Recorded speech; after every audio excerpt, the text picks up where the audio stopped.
Ya, kita naikkan Shema Israel.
Haleluya. Kita bersatu dalam doa. Dengarlah hai Israel, Yahweh itu Elohim kita. Amin. Yahweh itu Ehad. Amin. Diberkatilah namanya yang kudus, kemuliaan dan kerajaannya kekal sampai selama-lamanya. Amin. Kasihilah Yahweh Elohimmu dengan segenap hatimu, Amin. dengan segenap jiwamu, dengan segenap akal budimu, Amin. dan dengan segenap kekuatanmu. Amin. Dan kasihilah sesamamu manusia seperti dirimu sendiri. Amin. Kami mengucap syukur Bapa Yahweh. Terima kasih. Pada saat ini kami memperlempeh kudus-Mu Adonai Yesus Masiah kembali berkumpul bersama-sama untuk beribadah.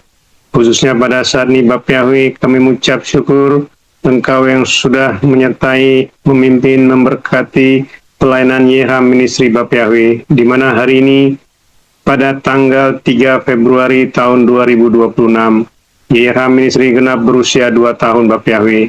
Kami ucap syukur selama 2 tahun ini Engkau yang memimpin kami Bapa Yahweh di dalam sepanjang pelayanan ini. Terima kasih Bapa Yahweh, kami persembahkan ibadah hari ulang tahun YH Ministry yang kedua pada saat ini. Semua ini kami alaskan hanya di dalam nama Yahweh Elohim Sebaot, Besem Adonai Yesus Masiah Roh Kodes. Kami memulai ibadah ulang tahun YH Ministry. Haleluya. Amin. Amin. Ya, kita menaikkan pujian kita.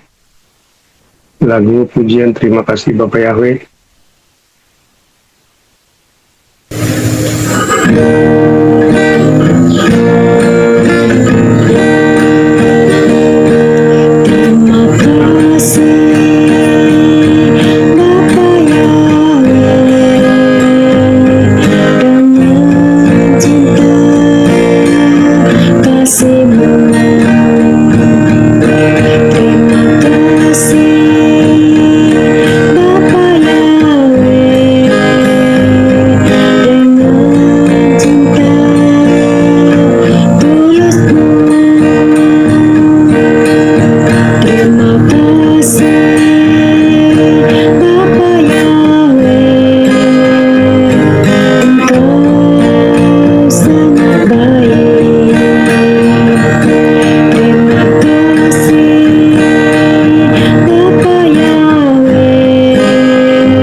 putarkan lagi lagu pujian kita. Bersyukur.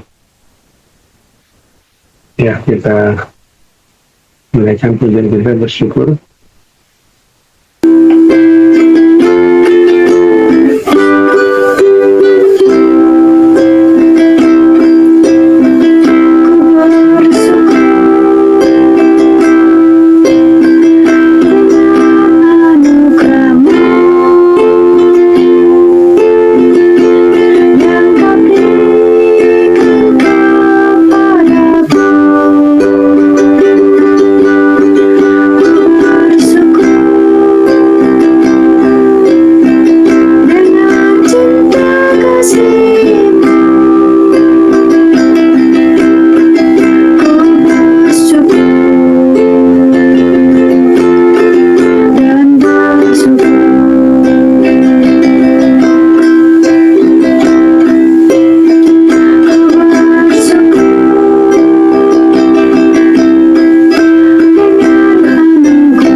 kita terakhir Yerusalem baru ya.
Haleluya.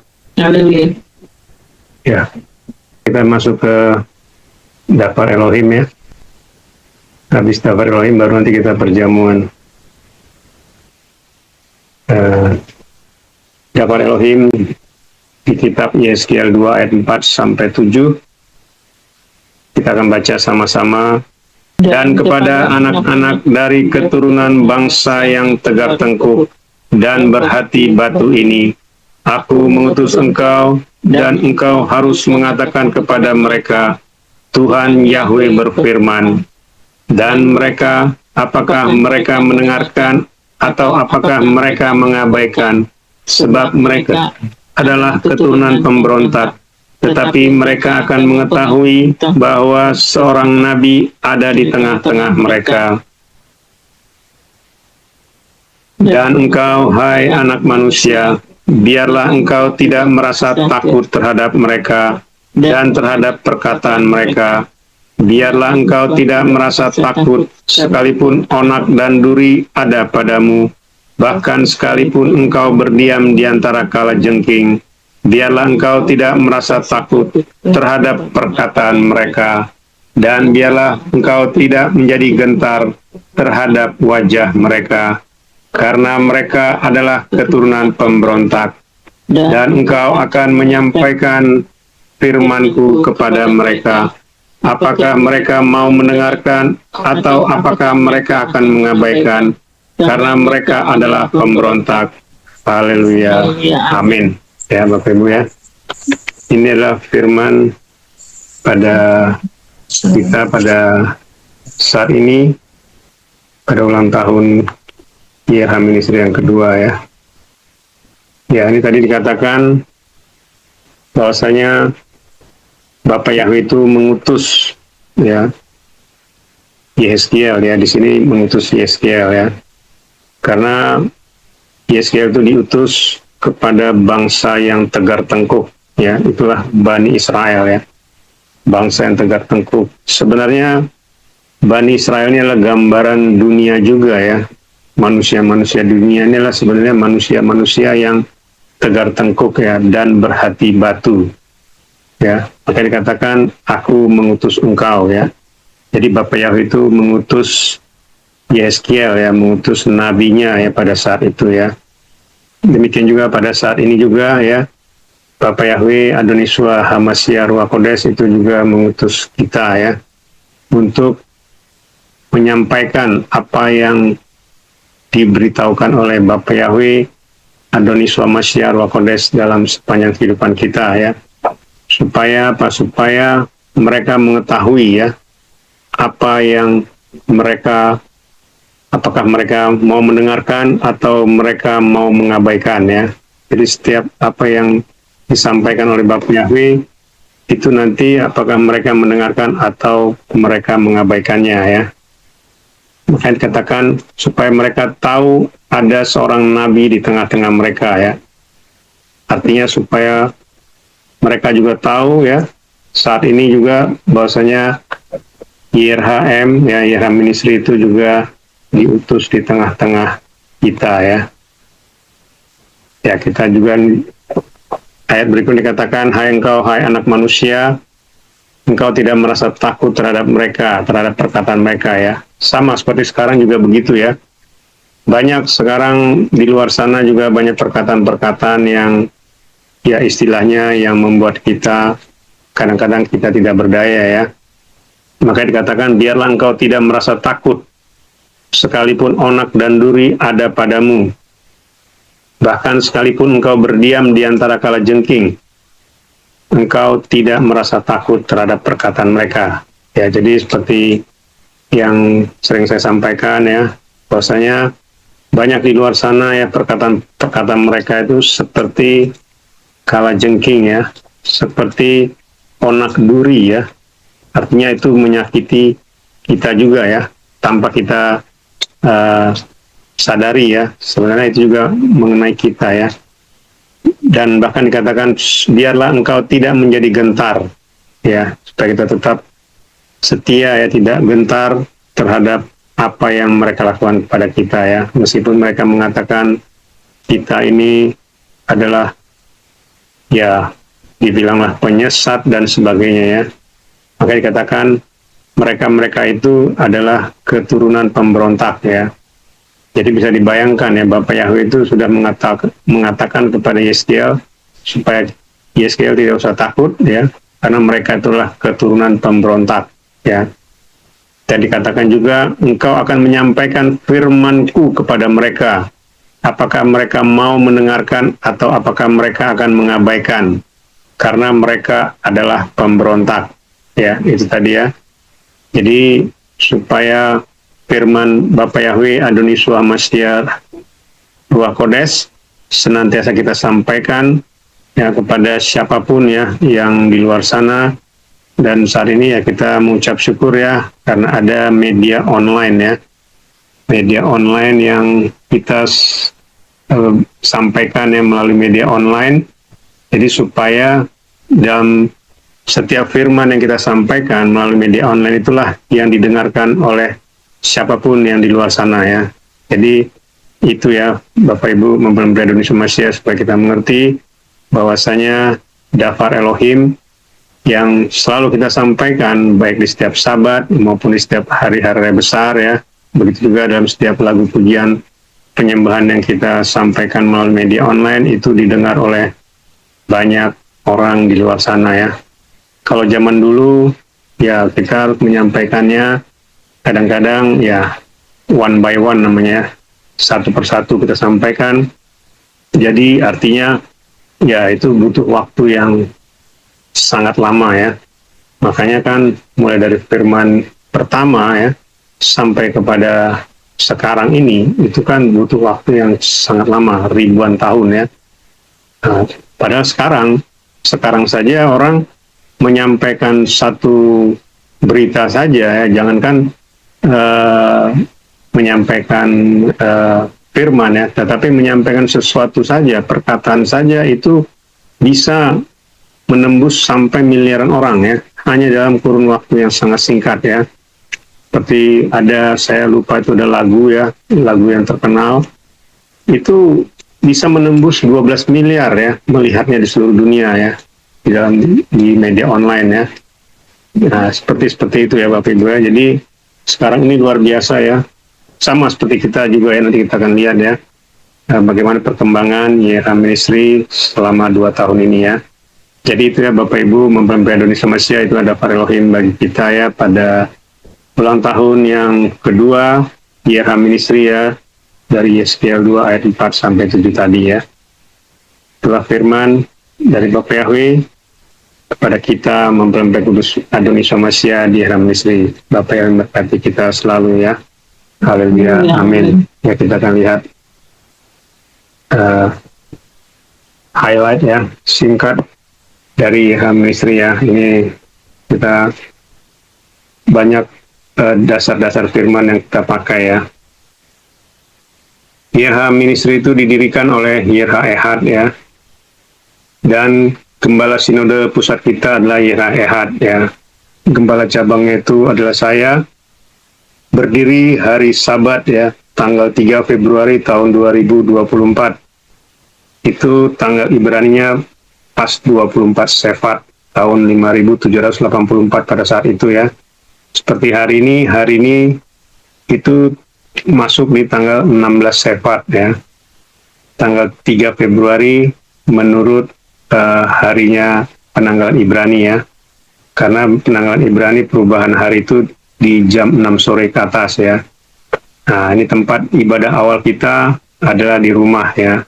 Di rumah kita pada saat itu ya. Dan saat ini tempat ibadah kita ada di Gedung Yayasan Kasih Bersaudara di Jalan Raden Saleh nomor 14D ya, di lantai 5 Jakarta Pusat. Ya, jumlah anggota kita ya sejak berdiri ya, ini saya tidak menghitung yang istilahnya ada istilah keluar masuk, tidak ya. Kita tetap menghitung orang-orang yang pernah masuk itu ya. Itu sampai saat ini totalnya sudah 80 orang ya. Waktu di ulang tahun pertama itu 50 orang. Ya. Ya, ada keluar masuk gitu. Tapi maksudnya kita tetap hitung yang sudah pernah bersama-sama dengan kita ya. Yang sudah dibaptis pentahiran juga itu 80 orang ya. Pada hari ulang tahun yang pertama itu 45 orang. Sedangkan penyerahan anak itu ada 7 orang totalnya. Pada hari ulang tahun pertama itu hanya 3 orang. Yang dibaptis pembaharuan itu cuma 1 orang ya. Karena waktu itu kita belum mengerti ya. Karena kita masih menggunakan baptis pembaharuan waktu itu ya. Awal-awal sekali ini ya. Jadi yang pentahirannya belum terlalu dibukakan secara gamblang waktu itu ya.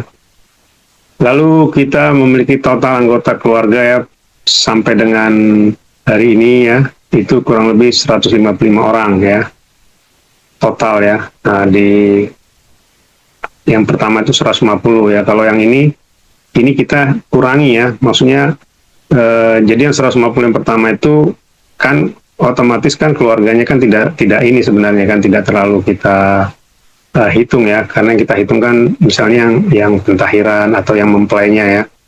Jadi sekarang ini kurang lebih 155 orang ya. Wilayah domisili anggota itu di Jabodetabek ya, di Bandung, Jawa Barat, Jawa Tengah, Jawa Timur ya, Bali, Batam, Ambon, Papua, dan juga di Ranau, Sabah, Malaysia ya, atau di Kinabalu ya, atau Sabah lah ya. Di Sabah itu kan luas ya, termasuk juga Keningau, termasuk juga Kinabalu ya. Itu jadi itulah wilayah cakupan kita. Saya lupa satu lagi, saya belum masukkan ya, Amerika ya, Los Angeles. Saya nanti saya akan masukkan ya, Amerika, Los Angeles. Dan jumlah lagu-lagu kita itu sampai dengan saat ini ada 82 lagu ya, plus ada lagu yang sedang dalam progres. Ya, kemarin itu tadi sudah saya hapus ya. Di ulang tahun pertama kita tuh masih 34 lagu ya, jadi sekarang sudah 82 lagu ya. Di ulang tahun pertama masih 34.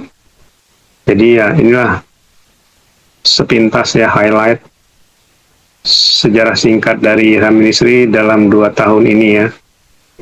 Ini ya, kita lihat lagi ya. Nah, di media online ya, di YouTube kita memiliki pengikut itu ada 335 ya. Di hari ulang tahun pertama itu 263. Jadi penambahannya kurang lebih 70-an ya, 70-an pengikut. Video kita ada 284 ya di YouTube. Pada ulang tahun pertama itu ada 134 video. Berarti dua kali lipatnya ya. Lalu di YouTube kita ditonton sampai 96.500 kali ya, 96.500 kali. Kalau di ulang tahun pertama itu 46.908 ya. Ini yang jadi dia meningkat 2 kali ya, bahkan lebih dari 2 kali ya. Lalu di TikTok ya, di TikTok itu pengikut kita ada 896. Di ulang tahun yang pertama itu 432. Ya, video di TikTok kita itu ada 222 video. Ya, di ulang tahun pertama itu 82 video ya. Nah, ini juga kenapa berbeda? Harusnya sama ya dengan yang di YouTube ya. Dulu itu karena kita kan dulu kalau renungan Sabat itu kan durasinya di atas 1 jam. Ya, jadi di TikTok tidak bisa diupload di atas 1 jam. Jadi kita masukkan semua waktu itu ke YouTube ya. Kemudian ya saya berpikir, harusnya 2-2 dong dimasukin gitu ya. Di TikTok juga ya. Akhirnya ya saya edit lah sampai di bawah 1 jam. Ya. Setelah di bawah 1 jam barulah saya masukin ke TikTok. Ya, dan mulai dari memasuki tahun kedua ya. Nah, di situ saya udah mulai kalau menyampaikan khotbah itu paling lama 1 jam. Ya, tujuannya supaya bisa masuk di dua media online ini, bisa masuk di YouTube dan juga bisa masuk di TikTok ya. Itu yang menyebabkan kenapa perbedaan videonya itu lumayan ya, ada 62 video berbeda ya. Ini kebanyakan 62 video ini berasal dari renungan sahabat ya, bukan berasal dari lagu ya. Kalau lagu pujian penyembahan itu sama ya, karena itu kan durasinya singkat ya, cuma paling banyak itu ya cuma 9 menit paling banyak ya. Jadi bisa dimasukin juga di TikTok, bisa dimasukin di YouTube ya. Lalu di TikTok itu kurang lebih yang menonton itu ada 80.200 kali ya. Di hari ulang tahun pertama itu 37.036 kali. Ya, jadi ini juga peningkatannya juga lebih dari 2 kali ya. Inilah ya perkembangan media online kita. Jadi seperti tadi saya sampaikan, kalau misalnya bayangkan tuh dalam 2 tahun kita bisa menyampaikan kabar baik itu ya. Kalau di total ini kan kalau 96.500 tambah 80.000 kan kurang lebih 176 ya, hampir 177.000 ya. Kita menyampaikan kabar baik kepada orang-orang di luar sana ya, bahkan ya sampai ya ke mancanegara istilahnya ya. Beda agama. Ya, bahkan juga beda kepercayaan ya. Jadi ada 177.000 ya. Artinya dalam 2 tahun menyampaikan kabar baik kepada 177.000 orang itu adalah sesuatu yang luar biasa ya. Makanya tadi saya bilang ya, waktu zaman dulu sampai sekarang untuk menyampaikan kabar baik itu butuh waktu ribuan tahun supaya bisa didengar oleh manusia 8 miliar di dunia ini ya. Tetapi di zaman media online sekarang ya, itu ada konten ya yang bisa itu didengar sampai 12 miliar. Jadi artinya ada sampai orang itu menontonnya berkali-kali. Ya, melihatnya berkali-kali, mendengarnya berkali-kali. Nah, padahal itu cuma lagu-lagu biasa gitu ya. Lagu-lagu dunia istilahnya, tapi bisa sampai 12 miliar yang menonton, dan itu juga durasinya, maksudnya masa penayangannya ya tidak lebih dari 10 tahun. Nah, jadi bayangkan tuh, firman tadi ribuan tahun itu baru mencapai 8 miliar. Nah, sementara ini dalam kurun waktu 10 tahun sudah bisa sampai 12 miliar. Bahkan sampai tadi saya bilang berkali-kali yang menonton.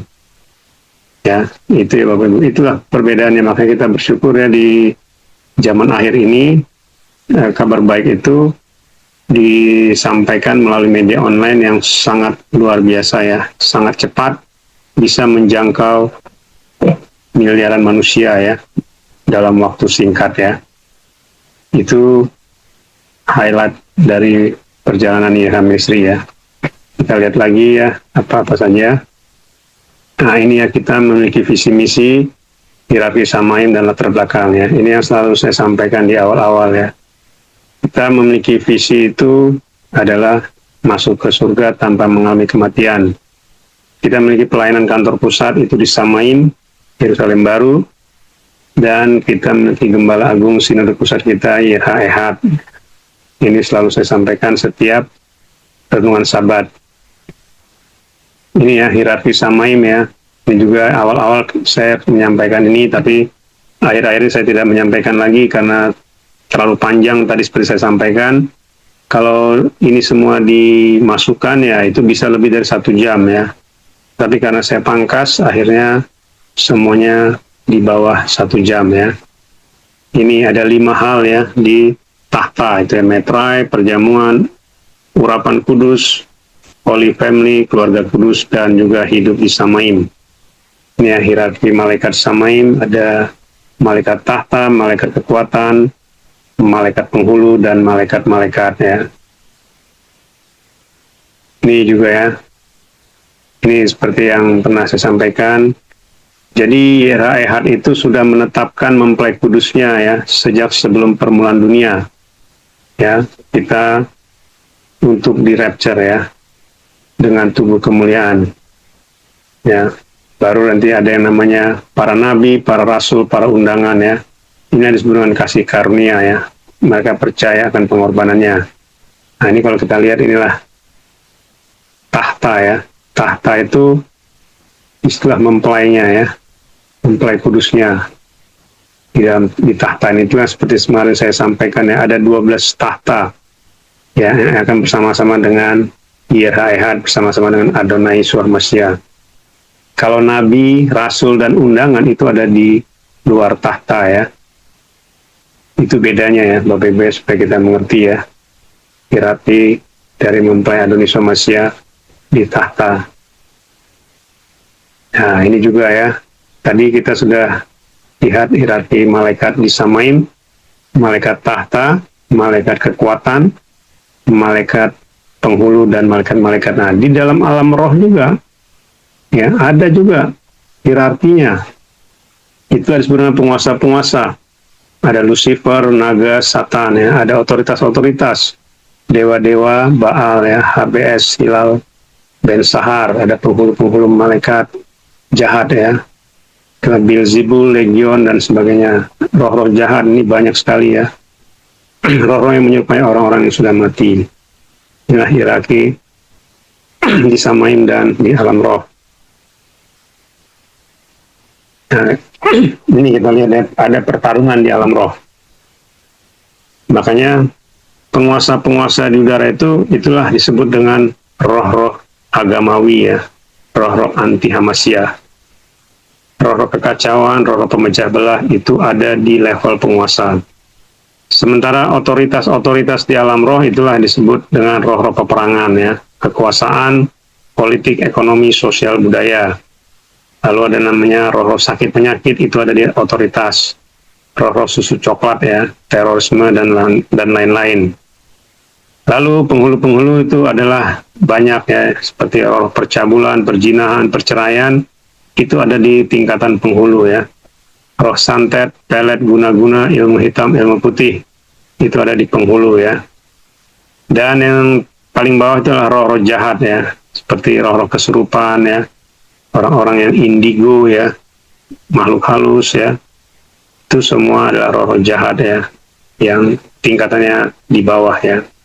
Termasuk juga sebenarnya kalau pernah mendengar yang namanya jin ya, Satan, jin, nah itu di paling bawah sebenarnya ya. Jadi itu beda lagi ya. Nah, tapi kita tidak perlu bahas itu ya terlalu jauh ya. Nah ini ya, kita menguji setiap roh ya. Jadi banyak orang itu tidak bisa menguji roh ya. Kenapa? Karena dia masih terikat dengan yang namanya pengajaran-pengajaran yang selama ini dia pegang ya. Jadi itu ya. Roh kebenaran itu adalah roh kehidupan kekal yang tidak pernah berhenti berfirman dari kekekalan sampai selama-lamanya ya. Jadi artinya begini, banyak orang berpikir seolah-olah Roh Kudus, roh kebenaran itu atau Bapa Yahweh itu hanya berfirman pada zaman Nabi sama zaman Rasul. Jadi sekarang ini katanya tidak ada firman gitu ya, tidak berfirman. Jadi seolah-olah gini, wah itu nggak benar itu, dia diutus, dia Bapak Yahweh menyampaikan firman kepada dia. Berarti ini dong nggak berlaku dong kalau misalnya apa yang disampaikan oleh para nabi zaman dulu gitu misalnya. Tidak ya. Jadi setiap firman itu semuanya saling menguatkan ya. Jadi tidak ada firman yang saling meniadakan, tidak ya. Jadi seperti yang pernah saya sampaikan waktu di zaman, misalnya di zaman Mose ya, Mose itu diperintahkan oleh Bapak Yahweh untuk membawa keluar orang Israel dari tanah Mesir. Ya itu Bapak Yahweh berfirman, engkau aku utus untuk membawa Bani Israel itu keluar dari tanah Mesir. Sekarang juga begitu. Misalnya seperti saya, aku mengutus engkau untuk membangunkan mempelaiku untuk menyambut kedatanganku. Jadi sebenarnya pengutusan itu sama, ya cuma bedanya adalah ininya konteksnya apa gitu, ya. Kalau kemarin itu Mose membawa Bani Israel keluar dari tanah Mesir, konteksnya pada saat itu adalah Bani Israel di dalam ini berada dalam penjajahan orang Mesir, artinya mereka di tanah Mesir, ya. Nah sekarang ya semuanya tidak di dalam penjajahan secara fisik gitu ya, tetapi artinya ya kita saat ini berada di dalam, yaitu namanya jajahan roh jahat ya. Jadi harus di apa namanya, dibebaskan gitu ya. Itu bedanya ya. Tetapi hakikatnya sama ya. Hakikatnya sama. Apa artinya hakikatnya sama? Ya sama-sama diutus.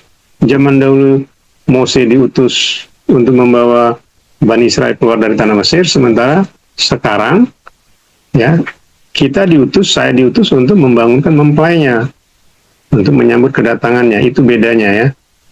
Jadi supaya kita mengerti ya, kenapa roh kebenaran itu selalu berfirman. Jadi tidak pernah di hari itu berhenti berfirman ya, dia selalu berfirman ya. Lalu dikatakan roh kebenaran tidak pernah mengubah sejarah ya, khususnya mengenai keselamatan kekal masuk ke Samain Yerusalem baru, namanya benar dan kudus ya. Ini juga harus kita pahami ya. Jadi Roh Kudus itu tidak pernah mengubah sejarah ya. Jadi sejarah yang benar itu ya waktu malaikat Gabriel berbicara kepada Maria, itu dalam bahasa Ibrani ya. Dan malaikat Gabriel berbicara mengatakan, Maria, engkau akan mengandung dari Roh Kudus, dan engkau akan melahirkan seorang anak laki-laki, dan engkau akan memberikan dia nama Yesua. Itu sejarahnya seperti itu.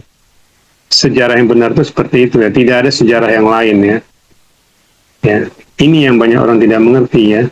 Jadi sejarah yang sebenarnya seperti itu. Tidak ada dibilang, wah nanti begini, nanti namanya ini, atau lahirnya kapan gitu ya. Nah makanya ini juga sejarahnya ya. Sejarah maksudnya gini, Adonis itu lahir itu sejarahnya ya di hari raya Pondok Daun, di hari Sukot. Itulah kelahirannya pada saat itu, karena pada saat itu Yosef dan Maria tidak mendapat tempat, karena pada saat itu adalah hari raya besar orang Israel. Jadi seluruh penginapan penuh ya.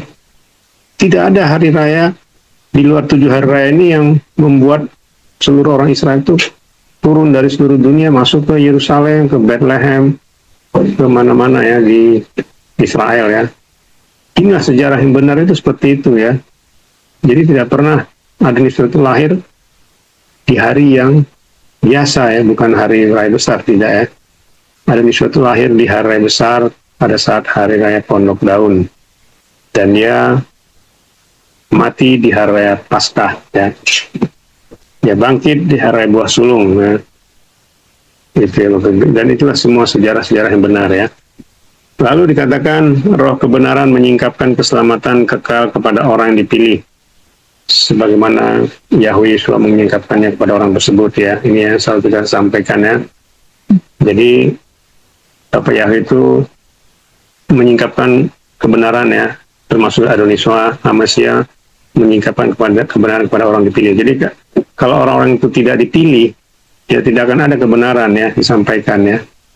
Jadi banyak orang ya inilah suka kadang-kadang mengarang-arang gitu ya, sesuatu yang tidak benar dibilanglah itu kebenaran ya.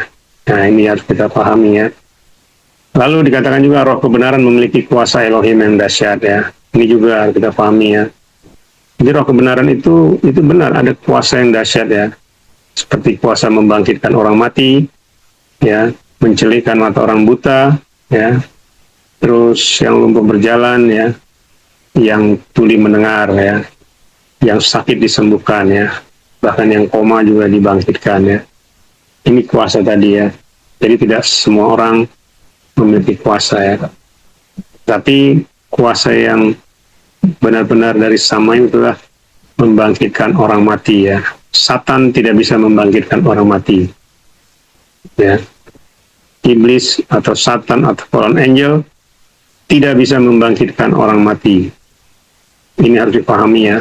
Jangan orang di luar sana mengatakan, wah dulu kan Pak Henry itu masih penyembah Satan katanya. Wah, saya kaget dibilang begitu. Jangan-jangan orang mati yang bangkit itu kuasa Satan. Ya, saya ingin sampaikan ya, Satan tidak bisa membangkitkan orang mati. Ya, kalau dulu kita masih buta itu masih diampuni, karena sekarang adalah masa anugerah ya. Roh Kodes itu masih mengampuni kita ya. Makanya dikatakan di Markus 3 ayat 28, menghujat anak manusia sebanyak apapun masih diampuni. Ya, karena ini masih di masa anugerah. Tetapi nanti setelah rapture terjadi, itu nanti masa anugerah sudah berakhir ya. Makanya dikatakan di Wahyu itu ya, Wahyu 9, mulai dari sangkakala awal ya, sampai cawan murka yang ketujuh, itu dikatakan sekalipun bencana-bencana ini menimpa manusia ya, tetapi dikatakan mereka tetap menghujat nama Elohim. Ya, ini yang banyak orang tidak tahu ya. Lalu berikutnya, roh kebenaran menyingkapkan orang-orang pilihannya di zaman akhir sebagai mempelai kudusnya Adonis Hamasya. Ini juga ya, ini juga disingkapkan kepada kita bahwasanya orang pilihannya sudah dipilihnya, sudah ditetapkannya sejak sebelum permulaan dunia, itulah orang pilihannya atau mempelai kudusnya ya. Lalu cara mengujinya ya, roh kebenaran itu mengakui semua penggenapannya.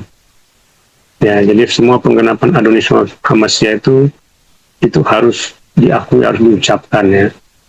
Kalau tidak diucapkan ya berarti dia tidak mengakui Adonis Hamasya itu datang sebagai juru selamat penebus kita ya, yang sudah memilih kita ya. Itulah cara menguji setiap roh ya. Sebenarnya ada lagi ya, itu totalnya ada 8 ya. Makanya yang 6 ini dulu ya, karena ini juga belum tentu orang bisa menguji setiap roh ya, malah menyuruh-nyuruh orang, wah uji aja itu. Nah, dia sendiri tidak bisa menguji, tapi menyuruh orang menguji roh ya. Nah, itu tidak boleh ya Bapak Ibu ya. Oke, kita lihat lagi ya. Nah, ini ya kemarin saya sudah pernah sampaikan mengenai perencanaan Yera Ehad ya. Jadi Yera Ehad itu sudah merancangkan segala satunya sebelum penciptaan ya. Jadi kita ini sudah dirancangkan di sini ya. Bayangkan itu. Perencanaan itu sudah ada di sini. Ya, untuk ke sini, untuk masuk ke Yerusalem baru. Nah, kalau yang di sini yang dijatuh ke dosa, manusia tidak selamat. Nah, ini adalah keinginan dari manusia itu ya. Jadi jangan pula nanti orang mengatakan, wah, itu Bapak Yahweh itu sengaja itu mau memasukkan manusia ke neraka. Enggak ya. Hati-hati ya, kita jangan mengucapkan kata-kata seperti itu ya. Bapak Yahweh itu, Bapak Yahweh Adonis Hamasya Roh Kodes, dia itu ingin sebenarnya semua manusia itu diselamatkan ya. Tetapi kan manusia itu memiliki yang namanya free will ya, kebebasan ya. Makanya dikatakan manusia itu diciptakan segambar ya, serupa, secitra seperti Elohim ya. Artinya dia memiliki free will yang bebas ya, memilih mana yang baik, mana benar. Itu Bapak Yahweh Adonis Hamasya Ruach Kodes tidak bisa memaksa kita ya. Jadi kita ini bukan robot ya Bapak Ibu ya. Robot itu, tahu kan, robot itu diprogram. Kamu makan pagi lauknya ini, makan siang lauknya ini. Nah, itu robot. Kalau kita kan kadang-kadang males makan pagi, nggak mau makan. Siang juga males sore aja baru makan. Nah, itulah namanya kebebasan ya. Bebas yang bertanggung jawab ya. Kalau kita sudah salah pilih ya sudah salah. Ya makanya kalau orang masuk ke alam maut itu pilihan ya. Masuk surga, masuk ke alam maut itu pilihan.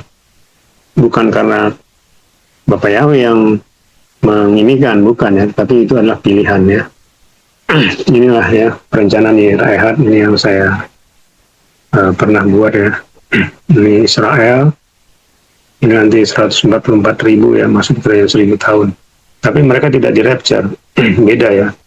Ini Firdaus bumi baru, langit baru ya, ini beda dengan Yerusalem baru ya. Ini ada lagi lautan maut, alam maut, dan lautan api. Ya, kita lihat lagi ya. Nah, ini ya timeline ya, sejak Adonisua lahir ya. Adonisua lahir itu 15 Tisri, ya, tahun 3 sebelum Masehi, atau tahun 3758, tahun sebenarnya 3967. Adonisua mati itu 14 Nisan, 30 Masehi, 3791 atau tahun 4000, ya. Ini tahun sebenarnya ya, 4000. Nah, sekarang ini kan tahun 2026, 5786 ya, atau 5996 tahun sebenarnya. Terus tahun 2026, nah disinilah rapture itu ya, 2026 2027. Ini sebenarnya sudah lama saya buat ini ya, cuma kemarin ya itu karena kita banyak dipengaruhi oleh penglihatan yang ya kita tidak uji dulu ya, makanya saya merasa bersalah waktu itu, saya minta ampun ya, karena sudah diberitahu kepada kita sebenarnya ini, makanya tahun 5787 5996 ya, ini tahun Ibrani ya. Nah inilah nanti 5998 tahun 6000 anti Hamasya, adalah kedatangan Adonisua yang kedua ya. Inilah disangka kala ke-6 ya kedatangannya ini ya. Nah, kita ada di sini ya di tahun 5786 ini tadi ya. Adonisua lahir, dia mati, dia bangkit, dia naik ke Samaim, dan disinilah kita hidup ya. Lalu nanti rapture, baru masa aniaya, baru kedua kali ya, dia datang kedua kali. Ini timeline ini sudah lama saya buat ini ya, sejak awal kita berdiri saya sudah buat ini ya. Ya itu Bapak Ibu ya. Nah ini ya latar belakang kita ya, Yahweh itu ya Yod He Waw He ya, gematria 8, Yod Sin Waw Ain sama ya. Beda dengan nama lainnya, saya tidak bahas ini nama lain. Lalu ini nama yang benar dan kudus ini tadi ya, Yesua Yod Sin Waw Ain, lahirnya 15 Tisri 3758, tahun 3 sebelum Masehi atau 3967 tahun yang sebenarnya. Kematiannya di hari raya Pesach 14 Nisan 3791 atau tahun 4000, dan dia bangkit juga 15 Nisan ya, persis 72 jam ya. Ya, kalau nama lain ya kita tidak bahas di sini. Nah, itu ya. Nama Yesua berasal dari Samaim, malaikat Gabriel berbicara kepada Maria dalam bahasa Ibrani, bukan bahasa lain ya. Di kesimpulannya nama Yesua itu beda dengan nama yang lain ya. Itulah namanya ya. Inilah asal mula dari pelayanan kita di RH Ministry ya. Ya Bapak Ibu ya, supaya kita memahami bahwasanya RH Ministry itu berdiri ya dengan tadi dasar-dasar tadi ya, dasar-dasar tadi pengutusan ya. Karena tanpa pengutusan ya kita tidak bisa berdiri ya, dan saya juga tidak akan mau ya. Tapi karena kemarin itu ya, ketika kita masuk ke penyembahan Bapa Yahweh yang lain ya, kita merasa aneh ya, karena seolah-olah kita ini masuk ke dunia lain gitu ya, dunia yang sebenarnya bukan seperti itu ya. Makanya akhirnya kita memilih keluar dan kita mendirikan pelayanan RH Ministry berdasarkan pengutusan ya. Jadi bukan berdasarkan saya pribadi, tidak ya, karena saya juga tidak mau seperti ini ya, karena ini sangat berat ya. Itu ya Bapak Ibu, mempelai Adonisua Masya mengenai pelayanan kita dalam 2 tahun ini ya. Kita sedang menunggu kedatangannya ya. Itulah dapat Elohim pada kita di ulang tahun RH Ministry yang kedua. Bapa Yahweh Elohim Sebaot, Besem Adonisua Masya Wirokodes, memberkati dan memimpin kita sampai kita semua mempelainya di rapture, masuk ke Samaim, surga kekal, Yerusalem baru. Haleluya. Amin.